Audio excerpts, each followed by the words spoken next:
Welcome to the Learning Project Network, where we learn through stories to make a change. The Learning Project Network, an organization dedicated to social justice issues.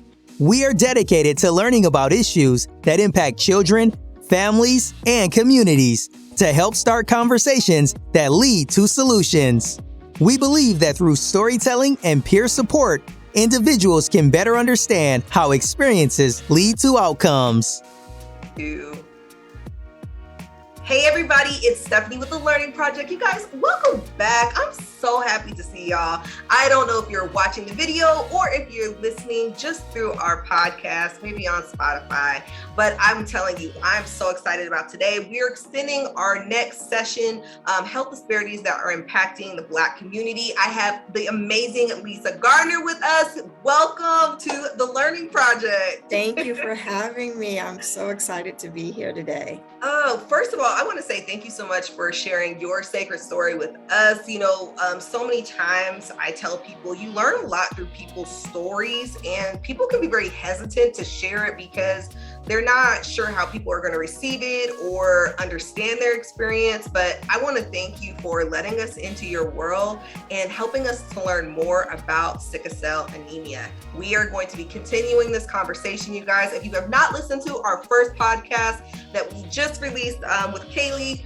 please go back and listen to it. You will learn so much from that podcast, and we wanted to extend this because this is a really serious thing that's impacting the Black community, and we are not understanding it as a whole and how we can really support individuals and look at health disparities in a very different way. So Lisa, thank you so much for coming by and sharing your story with us today. Absolutely. Absolutely. So why don't we dive into it? Tell us a little bit about who you are and where did your journey begin with sickle cell anemia? So my name is Lisa Gardner. My first name is Malicia, and I go by Lisa. And I'm from Spokane, Washington, born and raised, went through the whole school system, was very much raised in a very tight-knit Black community on the east side of Spokane. So always was fulfilled as far as my ethnicity and my race, you know, as far as just that community. Yeah, that community and had the culture. The only time I know, of course, notice my difference is when I would go to school. And although I would probably be the only Black child, I wasn't the only brown child. So there were always Native American or Filipino, Vietnamese, just other, Latino, other brown kids in school with me. So I never felt like there was any type of, anything growing up. All from elementary to junior high to high school. I started to see it a little bit more now going into high school. And then definitely when I got to college, before I went to a HBCU. But my sickle cell journey started when I was 5 years old. I was hospitalized. I don't remember why I was hospitalized, but I was in kindergarten and I was hospitalized for, I would say probably about 5 or 6 days I was in the hospital. And thinking back, they were really trying to make me comfortable. So it was a lot of people in the hospital surrounding my bed. And I'm from my grandmother who raised me, very devout Southern Baptist woman. I mean, she prayed away everything. So she was just praying over I will always remember her being by my bedside. And I literally remember her always being on the right or the left-hand side of my bed and just always praying over me. And, without revealing my age, but it was before the internet. Right. So when they told my parents that it's because I have sickle cell disease that they discovered after the blood test and everything, and that I was having a sickle cell crisis. Wow. They didn't know what it was. They've heard of sickle cell disease, they've heard of sickle cell anemia, but what did that really mean? And this is the 80s. So they don't know what it means for this child to have sickle cell. And all they knew was that they needed to rush me to the hospital. I was admitted I was in pain, then I wasn't in pain, and then I'm home. You know, Wow. and I was always told growing up that I always had to be careful. I couldn't go outside in the cold. I couldn't go swimming. I Hmm. couldn't go do what the other kids did. So I was Wow. really kind of isolated in that respect. Um, so I really became a homebody. I would, play video games. I would read. I would watch a lot of movies and television, and I would go outside. I'd ride my bike, or I'd ride my bike to the park and watch the other kids play. And I would go to the community center and sit on the stage and at East Central and watch the other girls play or watch the other kids play. Mhm. And it was just known. Everybody knew, like in the community, that's Lisa Gardner. She has sickle cell. So Hmm. my friends, my family, our network, everyone always knew that I had sickle cell. Yeah. So fast forward to now the age of the internet, I'm starting to learn a little bit more about what this disease is, and that it only impacts, people who have an African ancestry or background, or Mhm. maybe even Mediterranean. Mhm. Um, I'm learning little things about myself because I'm like, oh, that's why I did that, or oh, that's why this happened. Yeah. Oh, that's, as things progress. Yeah. Um, I moved to Maryland, and when I moved to Maryland, I was now in a city that had rich resources of sickle cell clinics, sickle cell doctors, sickle cell Wow. nurses. So now I'm just flooded with, people who already understand, people who get it. Yeah. And in my sorority and in my circle of friends, now there's two others that have sickle cell. It's like, oh, I Wow. can Somebody talk to connected. somebody about Yeah. it. I don't feel like the foreign person, or that one, hey, she has sickle Hmm. cell. Like, I Yeah. don't feel like I'm that person anymore. I have a Yeah. network, I have friends, I have sorority sisters Yeah. who I can share my stories with, and we can, support each other. We'll text each other. I'm headed to the hospital. I'm having a crisis, and we're there for each other. Yeah. So that is, like, in a nutshell, my journey. Oh my goodness. So I want to just go back really quick, because some of our listeners and viewers may be saying, like, what does this really mean? Like a sickle cell crisis. Why is it called a sickle cell crisis? Do you know by chance?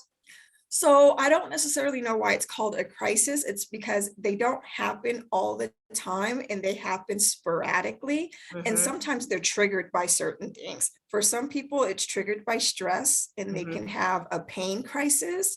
Mm-hmm. Um, and that pain crisis could look like, and let me go back, describing sickle cell, our blood cells are round. And because they're Correct. round, they carry the oxygen that, to the rest of our body. For Mm-hmm. someone who has sickle cell, it's shaped like a sickle. It's just Mm-hmm. a Mm-hmm. half of that Mm-hmm. circle. And Mm-hmm. so when those sickle cells are sickling, Mm-hmm. they don't have enough oxygen, so they're deformed. And so they're looking for other cells to attach to. So Mm-hmm. they end up attaching to themselves and Mm-hmm. causing blockage. So it can cause a blockage in your leg, in your joints, in your lungs, in your heart, in your Yeah. brain, anywhere. And that's what causes the crisis. So now you're in this excruciating pain crisis of these sickle cells forming together, Mm-hmm. and they're blocking either a blood flow, or they're causing a blood clot. Yeah. It's causing a crisis in your body at that moment. And so it's like, okay, we're in crisis mode. The body's trying to figure out, how can we uncrisis this? How do we Yeah. get out of this? Yeah. And so you're going through the pain of it all. So that's why it's called the crisis. Man, I first of all want to say this. Like, we talked a little bit about this in the last podcast, but we really didn't dive into it. And I'm so glad that you shared your experience as an adolescent. Like, what is it like growing up with sickle cell anemia? And one of the things that you and I talked about a little bit, and also was echoed on the last podcast, this is an invisible disease. And so a lot of times you don't know what a person is experiencing. You don't know how they're feeling, especially if they're really good at like hiding it. And until the point where you realize, oh, they can't hide it and they're really in a lot of pain and you're not really sure what to do.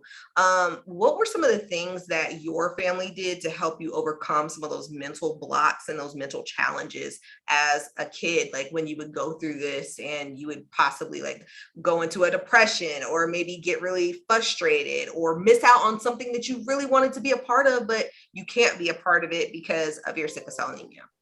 Well, unfortunately, I didn't have that because, again, my family didn't know what it meant.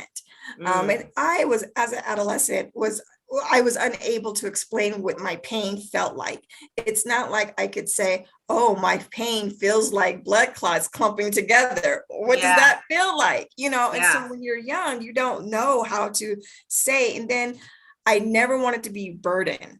Because then when I got sick, it's like everybody goes into panic mode around me. And I never wanted to. So to your point, I would mask my pain. I would kind of deal with the pain and kind of get through it and like wrap myself up. And so when I would have pain when I was younger, it would just be triggered by being either extremely cold or overheating, and that would cause me to have excruciating body pains where my whole entire body is throbbing and it hurts. It hurts down to the bone, like it just. And I would like really wrap myself up. I would self-medicate with like ibuprofen or Tylenol or something, and then for me it would be a distraction. I would either talk on the phone with friends or I would play my video games. And that was really what I would do. And so my family, after a while, was thinking, oh, Lisa, she just wants to sleep all the time. I was anemic. And part of being anemic is that you're tired all the time, no matter how many vitamins you take, no matter, how much sugar intake you have, you're tired. Like you're literally, I just want to take a nap. I just want to lay down. Wow. I just, and they didn't understand that. And again, because no one was researching it. So it was hard as a teenager.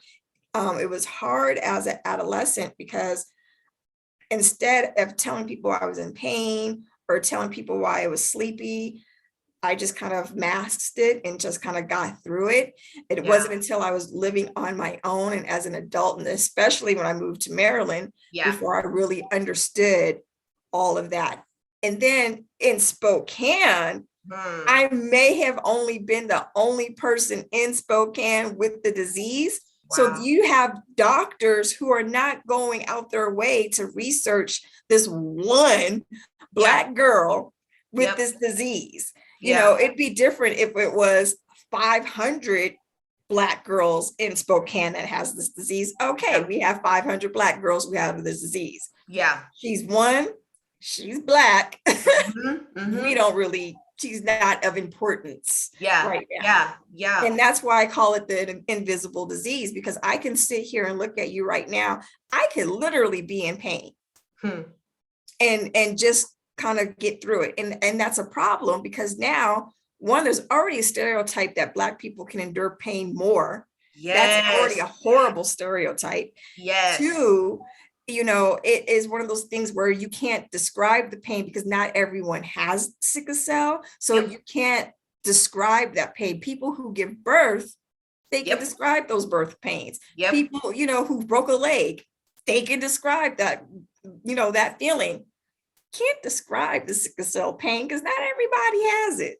So it's hard, and it's extremely hard when you're in a city like Spokane where you don't have anyone else who has the same disease that you have. Man, we got to unpack this part here, okay, y'all, because let me tell you, sometimes we look at our communities and I've been talking a lot about this which we're focusing a lot on services, but we're not focusing enough on culture, and we don't understand the things that are impacting a group of people.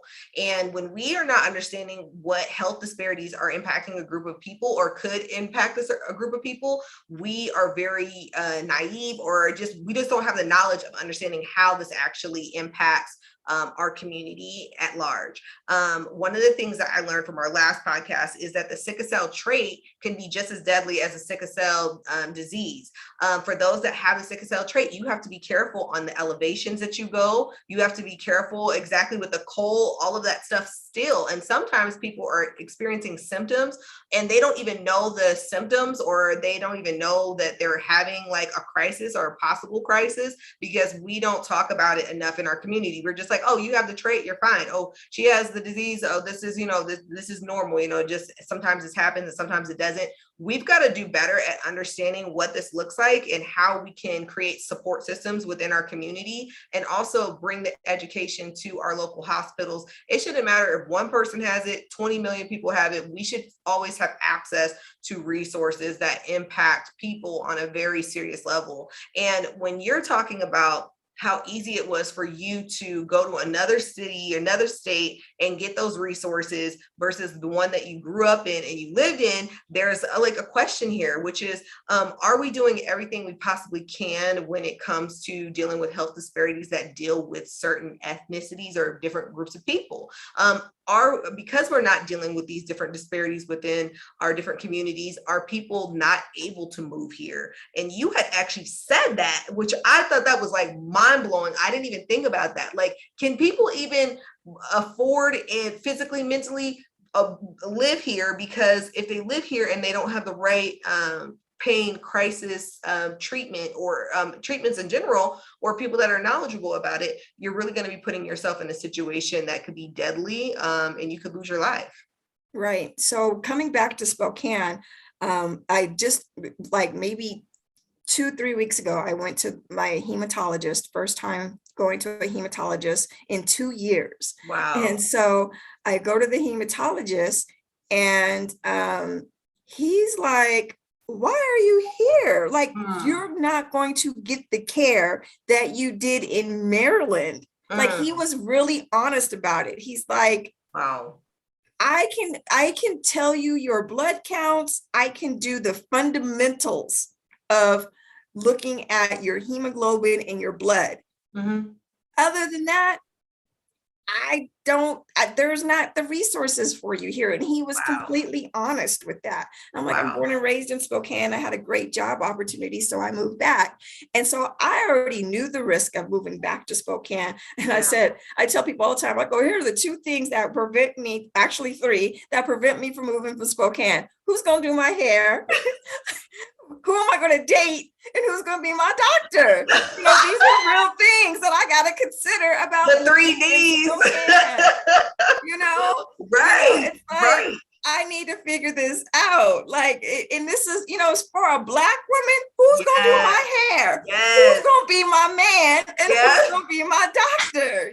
So I really needed to heavy consideration with moving back here. Yeah. Luckily, Seattle has a sickle cell clinic. It's housed in the Seattle Cancer Care Unit. If I'm being completely transparent, to me, it's not a good resource. And I say that because it's housed in the cancer unit, so the cancer patients get more precedence, which I'm not trying to negate a cancer patient, but the reality is it's in a cancer, facility. So the cancer patients are essentially more important. Yeah. So it's like, oh, she just has sickle cell. It's like kind of brushed off. It's brushed off. Yeah. So whereas when I was in Maryland at Johns Hopkins or at NIH, they literally have a sickle cell team that works only on sickle cell. And the one in Seattle, they do have that where the team worked on sickle cell, but because it's a blood disorder, they can also work on just cancer patients and oncology patients that have other type of blood disorders. So they can kind of flip over. Yeah.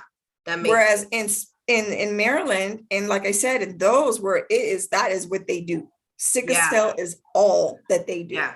So I could see the difference in care. I could see the difference in perception, bedside service, how they take care of you.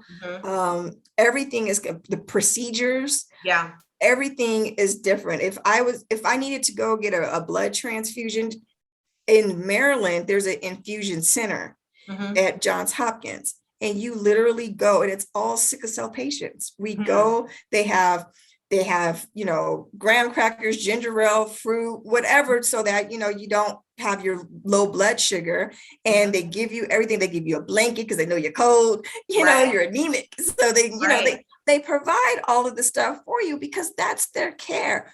In Seattle, they were sending me to the ER to get a blood transfusion. Whoa. I was in the hallway of the ER, very last. I was there. I go in at 2:00. I don't leave until 1:00 in the morning because I wasn't considered life-threatening, because it's just a blood transfusion. I'm starving because now no one's giving me like a snack. Nothing's happening. And they're treating me like, oh, you're optional. You're just getting a blood transfusion. We'll get to you when we get to you. And I'm like, this is the problem. This is a problem right here. The procedure shouldn't be that if I'm getting a blood transfusion that I'm coming into the ER. And now my insurance is going to show that I went into the ER. And I'm like, I didn't go to the emergency room. You guys don't have where I could just go into an infusion center or go to an office and get a blood transfusion. Yeah. This is really enlightening. And I hope you guys are listening to this, because one of the things I always say, you never know who you're going to meet and how these stories will impact you and how you'll be able to share information and really understand it. And when you're talking about like bedside service and you're talking about treatment, in our last podcast, we talked a lot about different types of treatments. And one of the things that was brought to head was like the type of treatments that are out there. For Achilles, she was saying like, I do not want to take these type of drugs because they impact my fertility. They impact my ability to just be a career-driven person. What are some of the things that like impacted you, like as you have been on your journey, or things that you had to think about, like, I'm not doing that because of this is not the right thing for me? And did you receive pushback from people when you chose to do some of the things that you felt were right for you in your situation? So it's twofold. I'll answer both of those questions. So the first one was living in Maryland and the progression of the research on sickle cell, which I love that there's been progression on the research. There's a drug, which is a cancer drug called hydroxyurea. Yep, she talked about that. Hydroxyurea is supposed to oxygenate. It's supposed to pull your healthy red blood cells from your fetal hemoglobin. I don't know what that means. I don't know where in my body. We know, right? When people ask, they're like, so what's that? I don't know. I just know that's what it does. It's next to the hemoglobin. Yeah. So it's somewhere in there, the hemoglobin. So apparently when you're pregnant, and so you have to, there's, your fetus has like this fetal type of blood or whatever. So that's where they pull the healthy red blood cell. The drug, the hydroxyurea, pulls the drug, extracts the blood, the healthy blood from this fetal hemoglobin in your body. So you're unable to get pregnant, because if you do, you're now going to have a birth defect, because you're taking this drug that's taking the healthy blood from the fetus. It's because it's called fetal hemoglobin. So you have to get on some form of birth control if you're sexually active, and if you're taking this hydroxyurea. So at first I was like, one, I'm not taking it because it's a low dose chemotherapy. I don't want to take a low dose chemotherapy. Two, I can't have no babies. So now you got to think of these things. And I'm like, well, what if I want to have children? Well, you'll have to come off the hydroxyurea for a minimum of 6 months. Wow. If I really want it to be out of my body, I need to come off of it for a year. Yeah. I don't care, because I don't want to take this drug anyway. I'll come off of it for a year. But it's changing my blood pattern. It's giving me more healthy blood cells. So it's reducing my risk of crisis. So it's like, which is important, crisis Wow. or a baby? And then also now it's like, I'm taking this low dose of chemotherapy, my hair sheds like crazy, like Jeez. just shredding. And it's you're trying to psychologically not let it get to you, you Right. know, and you heard earlier, how who's gonna do my hair? Right. I like my hair. Yeah. So to watch it just constantly shed and constantly shed, Yeah. that, you know, it plays Yes. on you after a while, and Yes. it hurts. Hmm. So I came off of it for a while because I was like, you know what, I'm not gonna do it. I just not Mm-hmm. gonna do it. Mm-hmm. But then I got back on it because I could feel that I was like, okay, I can't breathe. I'm not getting enough red blood cells Yeah. to my lungs.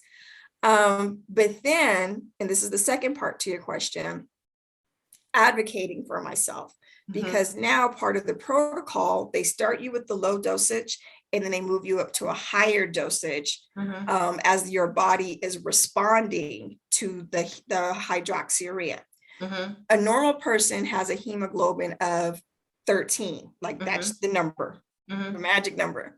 My hemoglobin was like at a 6. Wow. They were like, and all my life, they're like, how are you living? How are you alive? I'm like, the grace of Wow. God, Jesus loves Yeah. me. Grandma's prayers. Grandma's Grandma's prayers. prayers all my Grandma's life. prayers.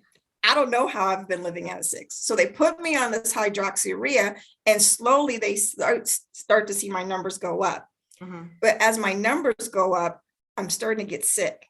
And I'm like, why do I still feel like crap? But they're like, oh my God, your numbers are like at a 10 and 11. Don't you feel great? Like, as a matter of fact, no, I don't. Well, they don't tell you that as you get more of the healthy red blood cells, your white blood cells start to deplete. And Wow. that's your immune system.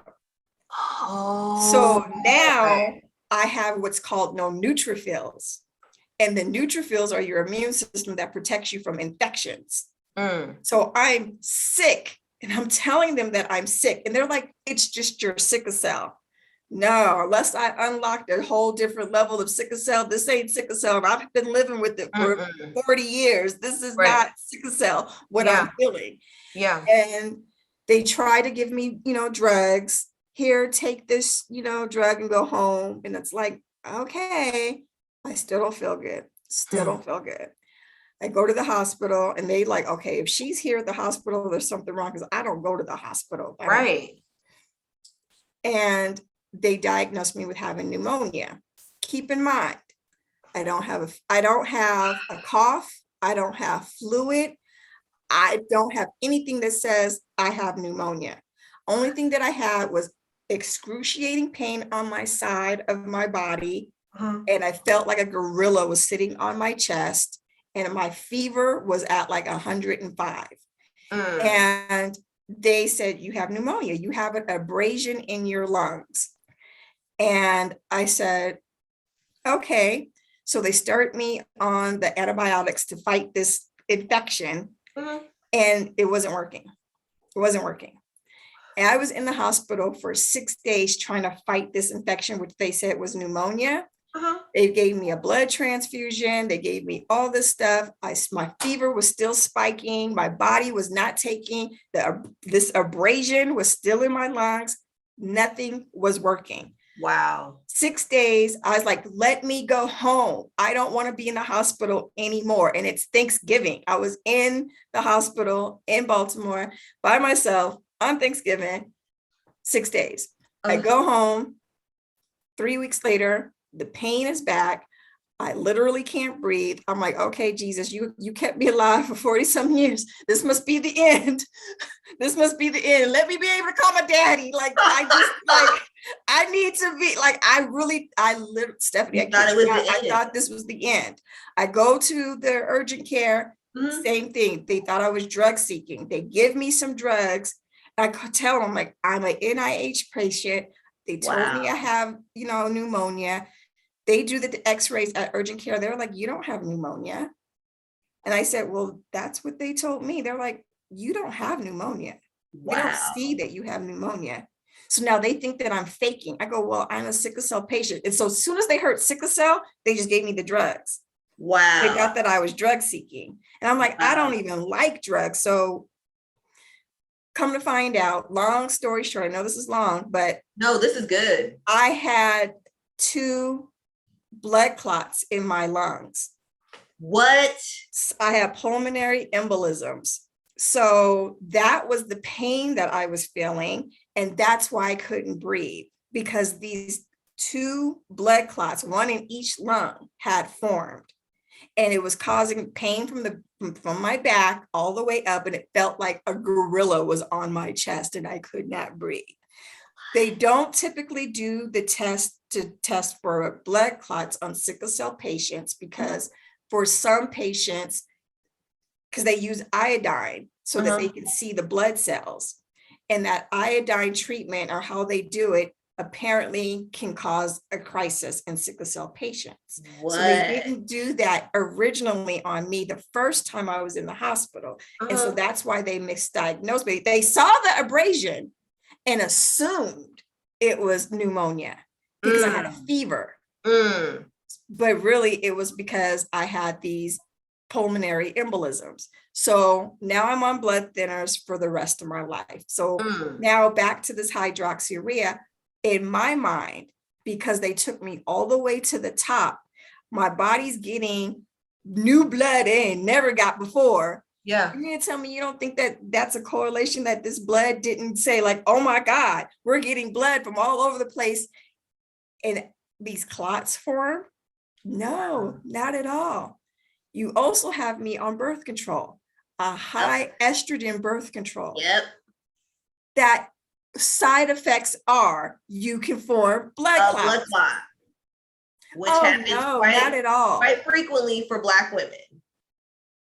So when I tell them this, they tell me no, that I'm wrong, that I'm crazy. That's not what it is.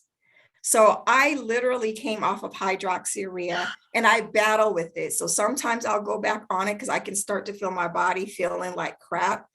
And then I'll like, okay, I got to get back on it. The doctors say it's dangerous to keep getting on and off of drugs, any drug. Yeah. And I'm back on it as of today. I'm back on the hydroxyurea after being off of it for a year. Wow. I'm back to the shedding of my hair, but now I'm on a low dose form of the hydroxyurea because I told them, I literally believe, and I'm really advocating that when you put me on the high dosage, my body gets out of whack. Yeah. And you put me in risk of infection in the world of COVID when my neutrophils are low, that are my immune system. Yes. So I need to be on a low dosage of this hydroxyurea. Wow. So that's where I'm at with it.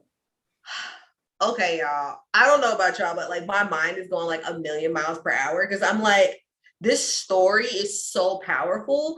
And this is something that we talk about a lot. Like so many people are told, you don't know what's going on with your body. I will tell you what's going on with your body. And the patient is not being listened to. And I believe, honestly, this is the way our healthcare system individuals are being trained. We're always looking for somebody to be the drug addict or to seek medicine or to stop. Like literally, I was just telling Lisa, y'all, I have been in pain with my back because I had an epidural. And this is not to say this is the same, but let me tell you what I learned about this situation. When I was in pain, I was like, I just need something to stop my pain. Like, this is like, I can't function. I can't think. This is causing me to be very irritable. This is causing me to be very, just like moody and having all these emotions. I can't imagine that just being a part of my life. And when you're telling somebody that you need something and they're not listening to you, and then you had to go to 2 different places. Like some people, if they didn't understand how to advocate for themselves, they would have just gone with that one person and just said, hey, well, I'll just go here because I don't want to go to somewhere else.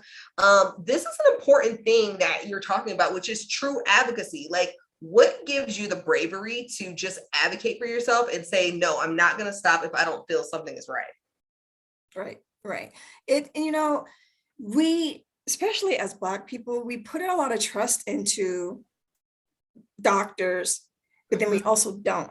Yes. Because of so much that has happened to Blacks in America when it comes to doctors and them, Tuskegee is the number one thing that comes to our mind. Yes. But also, we're also the culture that once a doctor tells us something, we run with it. Yes. Oh, I got diabetes, girl. Don't we run with it. The doctor told me I got high blood pressure. We run with it. So, and we don't go with the second opinion. We don't do the research. We don't look into it. We just take it and we run with it. Or we don't go at all. There's no really in the middle, like, let me take this information. Let me research it. Let me listen to my body and let me question the doctors. And there's this, you're not supposed to question authority. Right.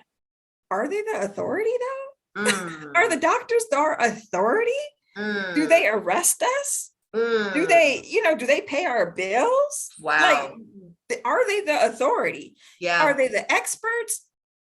That's also up for debate, because now I can't trust what you're telling me, because now the opposite is happening. Yes. To what you're telling me. You're telling me I have pneumonia and I don't have any traditional signs of pneumonia. You're going off of an X-ray that shows an abrasion, but instead of you doing further research, you just stop with she has pneumonia. Yeah. And if I was someone who didn't advocate, or if I didn't get sick again, I would have been walking around saying, oh, I have pneumonia. Oh, I have pneumonia. And the crazy thing about this, keep in mind, this was November, Thanksgiving. I had a plane ticket to fly home to Spokane for Christmas. You can't fly with blood clots in your lungs. No, you cannot. So they were about to kill your girl, because had I not, and this is the grace of God, gotten sick again, and they had to go and do the whole iodine thing before they realized that I had blood clots. I went back into the hospital December 13th. Wow. Right before Christmas. Wow, Lisa, that's crazy. Because they told me I had pneumonia, but I was okay to, here's your antibiotics that weren't working, But I had pulmonary embolisms and they almost put me on an airplane. I'm like blown away by the story. But this is like one of many, you guys. And I think that's the thing that we have to remember, is that sometimes when we're not in other people's shoes and then we don't know their story, and then you look at their situation, you're like, well, why didn't you do this? Or why are you doing that? Like, these are the stories that impact your next moves. These are the stories that impact how people connect and trust with the medical community, instead of like really listening and like really asking ourselves, what are people saying and how do we really provide a peace of mind? You know what I mean? And I'm so glad that you went to the second place, because if you wouldn't have taken that step to do that and just said, no, I'm going to actually dig into this a little bit deeper and I'm going to get a second opinion, because a lot of people just don't get a second opinion. When you look at your overall life, as a person who has lived with sickle cell anemia, what are some of the challenges that you've had as an adult with people understanding, like, if you need to make adjustments or changes in the work environment? Has that been a thing for you? We talked about this on Keely's podcast, and I thought it was a really interesting link. And they were like, this is how this is actually impacted. But we spoke about the in place of employment and what employers need to know, but we didn't talk about like dating life. We didn't talk about family life. So like for you, like where has sickle cell anemia like really impacted, or maybe it hasn't impacted any of those areas for you, but yeah. Well, for work, I never tell. For the longest time, I never told my employer that I had sickle cell.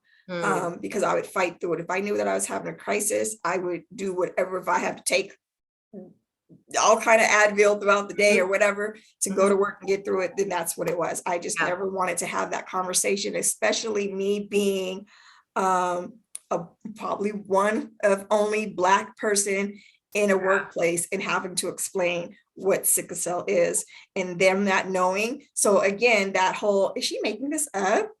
She doesn't look sick. What does that mean, a blood disorder? Like, so I just never wanted to have those conversations. Yeah. So I never told them. When I got to Maryland, I feel like there's a little bit more culture here. So people probably do know a little bit more about sickle cell. Yeah. And this is what I mean by it being an invisible disease, because no one talks about it. No one knows about it, or they don't know what sickle cell looks like. Yeah.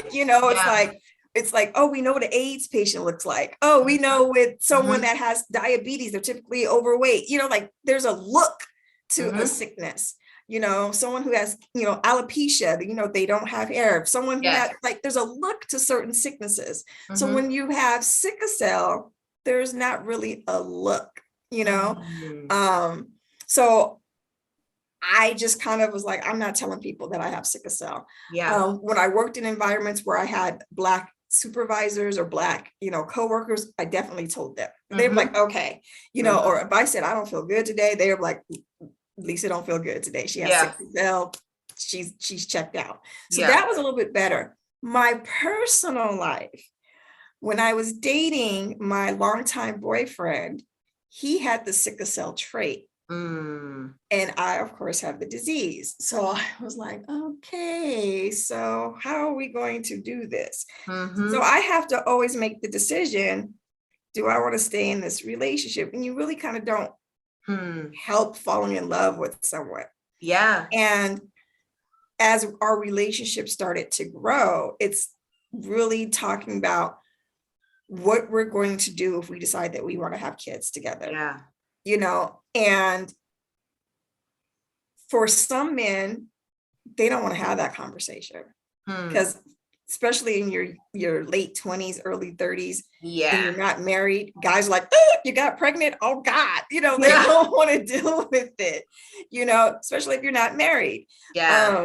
So having that real conversation up front, he was understanding because he had the trait, but he also said, my mom always told me that I couldn't date a girl who had sickle cell trait or had sickle cell disease. But now I was like, no, now what you gonna do? Because you love me. Right. What you gonna do now? What you gonna do? But luckily now advancements, there's always, having a surrogate, there's always, having donors. Yes. We looked at those alternatives, but then of course, our relationship didn't, continue. And now I'm over older age, I pretty much was like, I guess I'm not having kids. And that's the hardest part of it all, because I thought I was going to be a mother at some point. And then of all the men of the world, I decided to date somebody who has the sickle cell trait, and it really prolonged, and it also stopped me from, I was on birth control longer, until we figured out what we were going to do, all this stuff. So it really impaired my personal life. Right. And it's hard to talk about that because people are like, well, why don't you have kids? And it's like, I don't want to talk about this with you. I just don't, And I feel like people are so insensitive, and that society says that a woman of a certain age should have kids, or if a woman doesn't have kids at this age, there's something wrong with her, and all these things. And it's like, you don't know what that woman's going through. Why she, you don't know if she's had miscarriages. You don't know if she has a medical condition. You don't know what the situation is. Yes. Especially in the Black community, we're so hard on each other. So hard on each other. Yes. And it's so interesting because you spend half of your life hearing people say, don't have kids before you get married. Don't be a teen mom. Don't do this, right? Don't have kids. And then when you get to, a place where you're like, okay, this could possibly be a thing. And then you realize that there's different challenges, different roads, different things you have to think about.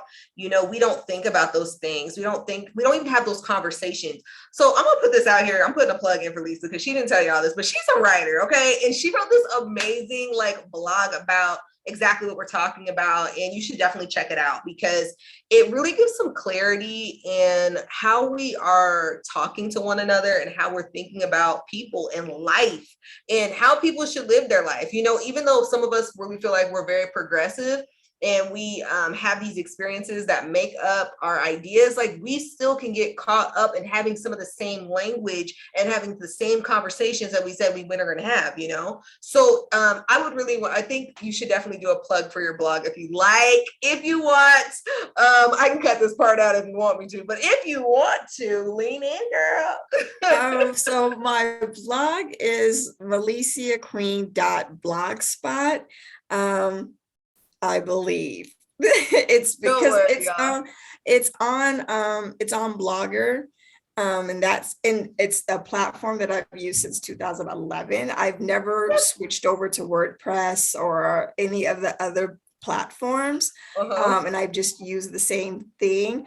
So that's why I'm always hesitant on, is it Blogspot or Blogger, you know, but I could definitely drop the link to you to add. But yes, I am a writer, and I do write about having sickle cell, and I do write about the emotional toll it takes on not having children. It's still a soft spot. You know, I'm a Black woman in my mid 40s who doesn't have children, and people, you know, of course they're curious. They want to know why, you know, and I still have to, you know, emotionally deal with that as I see women that are my age that are starting to become grandmothers, you know, and the joy that they have on being a grandmother, being a nana, you know, being a yaya, you know, they are experiencing such joy. And I think this is another thing I hate about our community. If you don't exude that immediate joy, oh, you're a hater, you're hating on me. No, it's not that I'm hating. I'm happy that you're a grandmother or that you're a mother. I'm in sorrow for myself. And that sorrow is not allowing me to show immediate joy. Exactly. It has nothing to do with you and everything to do with me. And it's not that I'm hating. It's that I'm sad for myself that I have had to live this life. You know, and then also life expectancy. When I was 15, I was told my life expectancy is 55. Wow. So now I think, and I'm a Virgo, I'm constantly overthinking. I'm Virgo too. So you tell me at 15 that my life expectancy is 55 when I get 45? Do I want to write this book? Do I want to get into a relationship? Do I want to really have kids? Do I really want, you know, because I've been told all my life that I'm going to die at 55, and 55 is young. Now, as I got older, I've seen people who have sickle cell that have lived to be 80, 85 years old. So I'm like, there's hope. But there's no guarantee.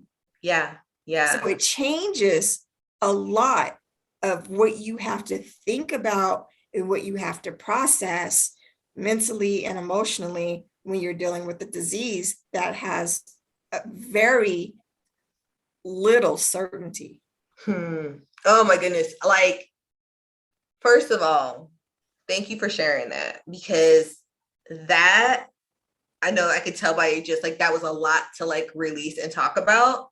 And for our listeners, like, I hope like that really resonates with somebody that really needs to hear that. That's why we want to like share our experiences. And I always tell people there's a lot of experiences that may be the same, but they can never be relate. They're on different levels. They're different tiers. And being able to share your story in a way that somebody else can connect with it, it is so powerful, Lisa. Like, I'm glad that you shared that. And in our past podcast, we've talked about how infertility impacted different people and how they saw different things. And, you know, I'm very transparent. I dealt with infertility for over 7 years. I just had my first child, live birth. And exactly what you said is exactly the way I was feeling a lot. And a lot of people share that same feeling, but you just hit something that I don't think anybody has ever talked about.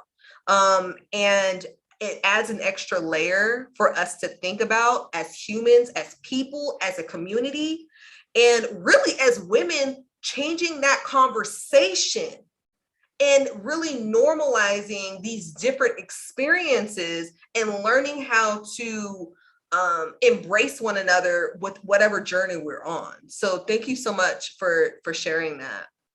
I do have to also say that I love and have near to my heart the parents of sickle cell patients, because to watch mothers who cannot do anything and just cry over their children who are going through sickle cell crisis, that's a lot for a mother to bear. If they have to see their child in pain and there's nothing that they can do. You know, like I said, my grandmother was by my side praying and crying and, you know, everything. And there's nothing that they can do. And so it's being able to have this watchful eye. It's being very cognizant of where your child is at all times, what they're eating, who they're around, what the weather's going to be like, what are they wearing? I mean, moms think about all that stuff anyway, but now with a child with sickle cell, and then when that child is hospitalized and you now have doctors telling you about your child, and do you question it? Do you take it? Do you say, you know, okay, baby, the doctor said you have this, and then how that conversation goes. There's a lot, especially single moms that are dealing with a child with sickle cell. Yeah, it's a lot. My one of my cousins has sickle cell. His mom was a single mom, and she was like, I can't even keep a job. I remember her calling my mom crying, like, I can't even keep a job because my child keeps having crises, and that my child needs me, you know. And you know, you hear people talk about, like, sometimes it causes like resentment and frustration, and then you're in this sorrow and this, you're feeling so many different emotions. And again, it's like, do our communities really have like the support systems for people to really go through that, you know, whether it be the person going through the crisis or the person watching the person going through the crisis? It's a lot. And we really have to ask ourselves in this community specifically, like, how are we dealing with health disparities that are impacting the Black community and other Brown and Black communities? And are we really invested in putting in support systems to help people from every single angle and every single place? Because this is a difficult conversation that I've been definitely highlighting quite a bit, but we need to have the conversation. We need to know more about what are some of these health disparities that are impacting Black people and some of our other sisters and brothers that are out there that have the same type of disease. And so, man, okay, Lisa, so we talked about this a little bit last time when we talked. We talked a little bit about what can we do in our community, and we talked about early intervention. Share your thoughts about early intervention and what you know, or what you think we could do as a community. Well, as a community, what happens is we don't talk about sickle cell or the trait. And people are always like, oh, I know someone who has the trait. Oh, I know someone who has the disease, but we don't think about the prevention of the disease. And it really, to be honest, sickle cell shouldn't be the way it is right now, because genetic testing, if we were getting genetic testing when our babies are born, we should be able to know what is going on with our baby. Don't wait until the baby's sick, like 5, 6, 7, 8, 9, 10 years old. Get that genetic testing early, so then that you know what your baby has and you know what your baby's dealing with. So then now when that child becomes an adult, they know, oh, I have sickle cell trait. So I can't date someone. And if I do date someone, this is what we need to do. We need to look at alternatives. But I think that genetic testing among Black people, especially Black people, it's going to tell all of our kind of genetic composition. It's going to talk about if you have diabetes, if you're prone to hypertension, are you prone to have do you have the sickle cell trait? Are you prone to anything else? So you know that from an early age. And now if we know this, we can actually be proactive going further as we continue to multiply. Yes. You know, and the problem is we're not getting that simple genetic testing, and it's because the hospitals and the doctors are not telling you that you can get the genetic testing. Wow. And so tell them and ask them, I'm pregnant. I need to know what my baby is going to have. Like, can I get genetic testing done? Yeah. You know, so that you know your family's history, even by just getting a simple test, it'll be able to like, oh, your baby is going to be prone for hypertension or, you know, or diabetes or, you know, whatever it is. Yeah. Genetic testing is so crucial. It is. And I want to say this for those that are listening, like, this is not talking about the testing that you get when you're trying to figure out if your child is going to have like Down syndrome or if they have any of those things, right? Because I talked about that before. That's how we found out Jalea had CPAM, and which is like cyst on her lungs. You're talking about like, let's get your health history. Let's look at your health history and actually be prepared for that, and then set you up for success. I haven't heard that conversation at all. I think this is on point, and it's something that needs to be discussed more because we're missing a whole conversation about what can we do to provide early intervention and have really deep and serious conversations about how can we close the health disparities within the Black community, when especially it's talking about sickle cell disease and sickle cell anemia. Especially if you're in a place where there are little to no Black community. Yes. They're not going to advocate for you. No. So you have to advocate for yourself. They're not going to look out for you in your particular disease that plagues your culture. So you have to do that. You know, I'm sorry, I'm being completely transparent, but I don't see a lot of white people who are advocating for sickle cell research and testing. No. No. So we have to take that ownership to do that ourselves. And that's why I've always called it an invisible disease, because if this was a disease that plagued more than just Black people, there'd be research dollars everywhere. There would be everywhere. It wouldn't be nothing to walk into a hospital and say, I have sickle cell. Oh, well, we know exactly what to do. Here we go. Right. Now I walk into a hospital, they're like, oh, she has sickle cell. I guess we do this, you know, because there's not that. But we have to advocate for ourselves. We have to get our own testing because they're not going to do it. They're just not. Wow.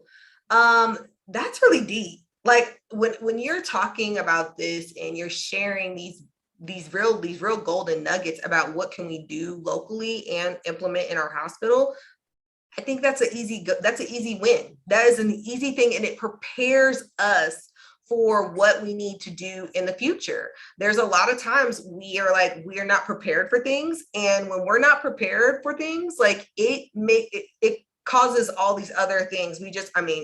COVID, hate to bring it up, that's a prime example. Like, our healthcare system was already in like a broken spot, and it just broke even more. So let's actually be proactive and provide early intervention, and really figure out what can we do to help our community in a different way and educate our community in a different way, so that employers and educators and people just know more about how we can support people with these invisible diseases. Right.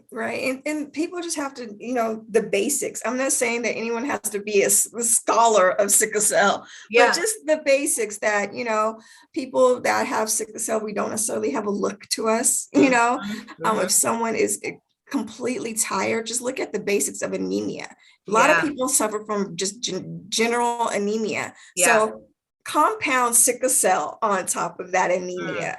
And that is going to, you know, heighten, you know, their fatigue and the ability to really participate or do things. We're going to act like we can, and that we're one of the, you know, we can do it, but really there is this kind of, we got to be cautious about, you know, overexertion. But I think that it's just basic education and knowing. I mean, most of us it should know CPR or how to do the Heimlich. Be able to know when someone has sickle cell. When I moved to the East Coast, I had friends who would say, the whites of your eyes are yellow. That means you're not taking your iron. Hold on, let me go get her some iron pills. Let me go get her some broccoli and some peas and some beans. And have you ate a salad today? Right. Simple things like that, because that's one of the telltale signs is, the yellowing of the eyes, the very sluggish, the very slow, because it's the anemia. So being able to see that and recognize that in your friends or family, simple things like that, go a long way. This is so good. I can't wait for us to talk about the next question I have. So let's jump into it. Okay. Lisa, what word of inspiration do you have for people as they're listening to this?